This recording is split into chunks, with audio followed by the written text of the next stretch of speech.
The NFL season is officially back, which means it's time to get in the mood for football. If you're new here, hi, I'm Marissa. I try to make sports a little bit more accessible and fun to people that feel like they've never had a place here. And one of the ways that I do that is with this review series. I review sports romance novels and I tell you how much of the sport you would have learned by reading it, how accurate that is, and whether or not it will help you want to watch the sport as a whole. And in honor of the return of the NFL regular season, today we are doing the cheat sheet. First impressions, the cheat sheet is definitely a tongue twister of a title, and I am positive that I will be stumbling through this review. The book is by Sarah Adams. Let's start with basic stats. The book is 313 pages, which is something that I would classify as like an easy breezy read. It took me less than 2 days to kind of power through this one. The tropes covered are friends to lovers, fake relationship, and whatever that trope is where it's like, I've always been secretly in love with you and the other person is miscommunication. That's the word I'm looking for. The miscommunication trope is a big one here. Our female main character is named Bree. She's a former ballerina and current ballet studio owner and dance teacher, and she is of course in love with her best friend Nathan, who is the star quarterback for a fictional Los Angeles football team. They have been best friends since high school, though they lost touch after graduation and reconnected when they both moved back to Los Angeles. This is also a dual POV, and I would say it's about 50-50 split between Bree and Nathan. But before we get into the romance of it all, let's talk about the sports. As I mentioned, this book is about 313 pages, and I would say, being generous, about 8 of them actually feature on screen, so to speak, football. I'm including practice, Nathan playing the game, and Bree watching Nathan play the game. So in terms of how much you're going to learn about football itself, I would say it's very, very, very minimal. Normally when I pick up a book like this and see how little sports are in it when I finally finish it, a lot of times I'll just scratch the review from this series, mostly because it's a little boring to say, yeah, there was football in it, but not really. And that's about the extent of how much you learn about football.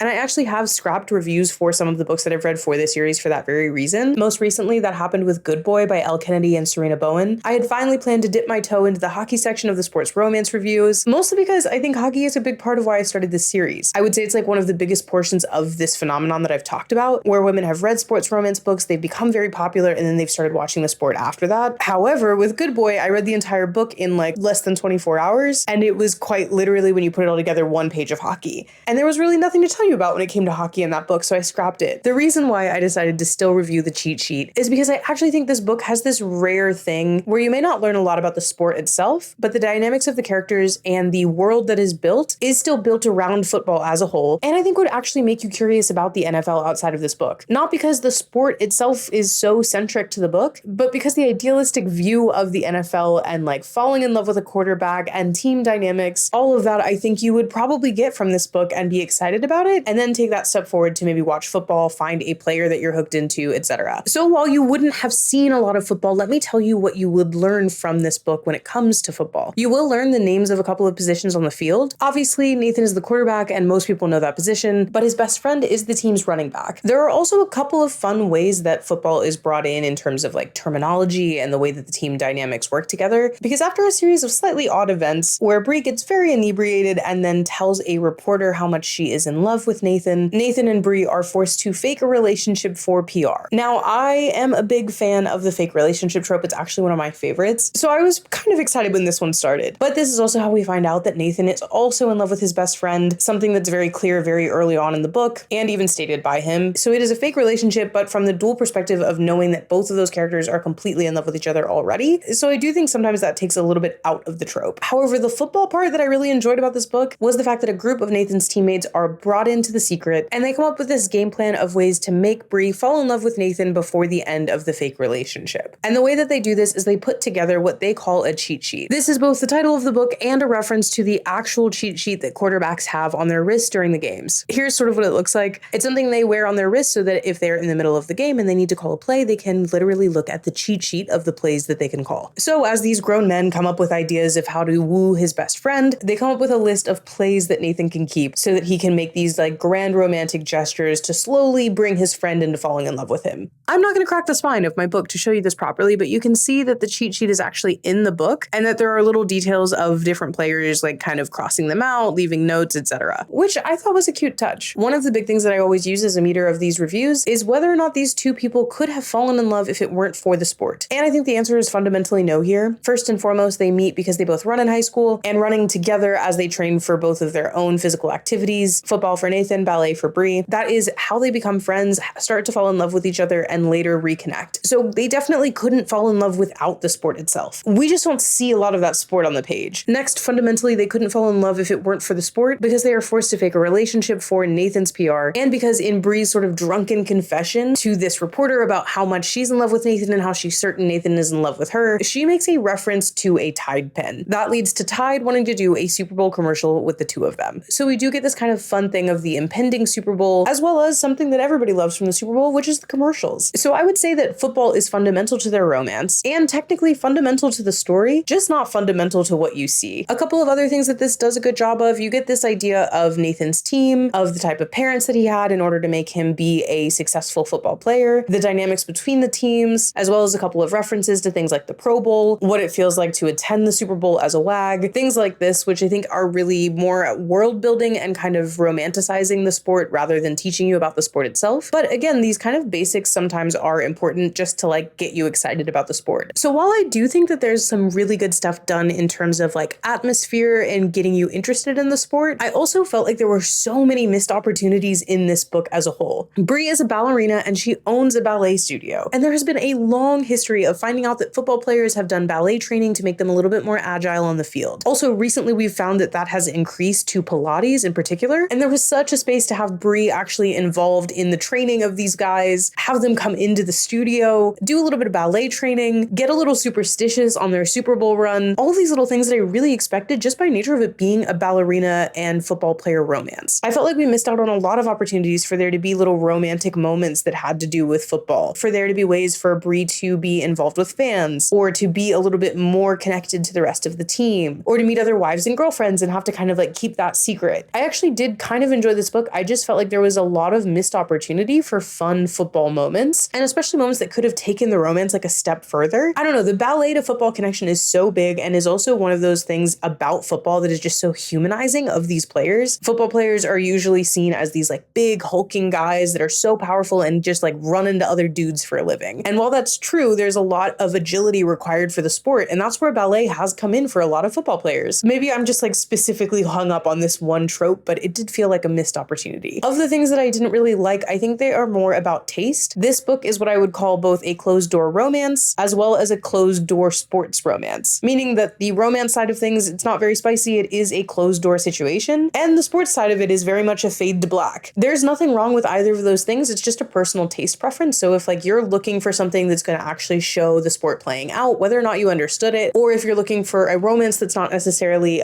PG rated, you are not going to get either of those things here. This is very much like a family friendly book, I think. And because of that, in some capacity, it did read a little bit more young adult than sort of new adult to me. There are sections of this book where like the dialogue is written in all caps. Bree's kind of general demeanor comes off rather young, I think, but that could just be my cynical outlook on life. Bree has gone through quite a bit of trauma in her life. Nathan not as much so, but does also struggle with anxiety and panic attacks, which I did think were well done in this book. The author did have an author's note at the beginning mentioning that there would be panic attacks depicted on page, but that she also struggles with them herself and that she hopes she did a good job of depicting them. Personally, I thought they were well done, and it was a good thing to kind of use for this type of character. I expected it to be of the female main character dealing with this, but it was very much Nathan, the quarterback, who is dealing with this in conjunction with his sort of run to the Super Bowl. He's dealing with a lot of expectations, a lot of heavy stress, and also obviously a fake PR relationship with his best friend who he's also actually in love with. So for me, it's a struggle because for some reason I did enjoy this book, even though all of the things that I'm generally looking for in a book were not present. It was a little bit younger than I typically read. I'm generally pretty against all caps dialogue and exclamation points, and there's really not a lot of the sport in this book. But I think this is one of those books where I'm going to tell you, like, on vibes alone, I think you would get something out of it. Even if all of the other things that I've mentioned are like things that bother you, you're not going to learn a lot about football, but you could probably read it in a day or two and get excited for the football season, which is finally kicking off. Maybe that's what it is. I am just ready for the NFL to be back. So in terms of reading this book, are you going to learn a lot about football? Definitely not. You're going to definitely need to watch some YouTube videos, listen to a podcast, read a book, a Wikipedia article. You are not going to get the basic rules of football from this book. In terms of romance, you're going to get something that I can at best describe as sweet from two characters who seem a little naive for their age, but honestly, it's like a rather wholesome romance. And I guess quarterback falling in love with his childhood best friend who runs a nonprofit ballet studio, that's definitely the definition of like a wholesome romance. So if that is the type of romance that you like, you will get that from this. And lastly, do I think this book would make you want to watch a football game? Maybe, honestly. And I think the big reason for that is the dynamics that you have with Nathan and his teammates. While the book is not about football itself, there is this sort of like found family element from himself and his teammates. And I think that is something that might hook someone who doesn't know anything about the sport, has never thought about watching a football game, and doesn't doesn't really have it on their radar. I think the fun-loving energy of those players, which is also very similar to the way that you might interact with these players in interviews or on social media, and you can definitely find a lot of football content that plays into those same types of kind of energy and personalities. I do think that you would get out of this book, and I do think that might make you not necessarily turn on a football game, but start to watch football player content, maybe read another football romance, and maybe take a step forward towards wanting to watch football. I don't know that it's a 100% one and done, tomorrow you're going to be an NFL fan, but I do think if you like wholesome romance and if you like the vibes of found family and sort of goofball energy, I think you'll get some of that from this book, and I think that will make you maybe take a step towards watching a football game. So that's all I have on this one. And for another tongue twister before we end the road, that was The Cheat Sheet by Sarah Adams. It's also the first in the series. I haven't read the others yet, but there is more of this world if you decide that you like it. Again, as I always say, these reviews are basically half stats and half my own personal taste. So if you've read The Cheat Sheet, I would love you to leave me a comment. Let me know what you thought about the book, whether you thought it gave you enough of an atmosphere of football to make you want to watch it. So if you've already read The Cheat Sheet, let me know in the comments whether you enjoyed it, whether you didn't, whether some of the things that I mentioned were deal breakers for you, and if it made you want to watch football. I hope you guys are excited for NFL season because I know I am. And also, if there are any questions you have about the sport and you'd like me to cover those in a separate video, you can leave those in the comments below too. I know this was a light on sports book review this time, given that the book itself didn't have as much as normal, but the next one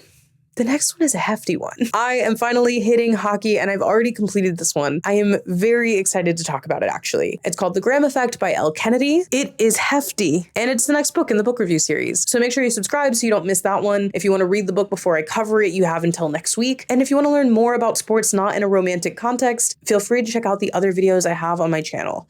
As always, if there's a specific book or sport that you'd like me to cover in this review series, make sure to leave that in the comments down below so that I can add it to my list. Subscribe so you don't miss the next one, and I will see you soon.